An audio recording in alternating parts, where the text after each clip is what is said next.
Hello everyone, welcome to my a day in Meghalaya series part 5। এটা ছিল day 2 এর part 5। তো সকাল সকাল সেদিন ঘুম থেকে উঠে ব্রেকফাস্ট করে আমরা রেডি হয়ে বেরিয়ে পড়েছিলাম ডাউকির দিকে। আর এই যে রাস্তাটা দেখতে পাচ্ছ, এটা নিচের দিকে চলে গেল চেরাপুঞ্জির দিকে, আর আমরা যাচ্ছিলাম ওপরে ডাউকির দিকে।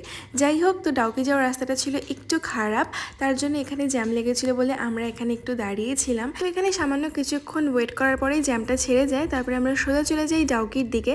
আর যাওয়ার পথে একটা সুন্দর ভিউ আমাদের চোখে পড়ে, তো সেটা দেখে আমরা সবাই নেমে পড়েছি।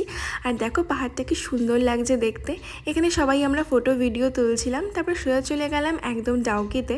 আর ডাউকি নদীর জলটা ওপর থেকে দেখে লিটারালি আমার বর্ষাকালে তিস্তা নদীর মতোই লাগছিল দেখতে।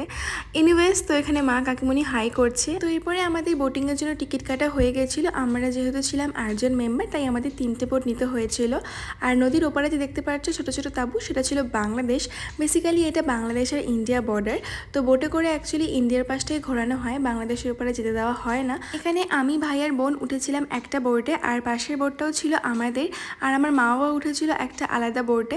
যাই হোক, বাট নদীর জলটা থেকে লিটারালি আমার কান্না পাচ্ছিল, যেহেতু আমরা গেছিলাম বর্ষাকালের কিছুদিন পরেই, যার জন্য নদীটার অবস্থা এরকম এখন পুরো ঘোলা হয়ে আছে।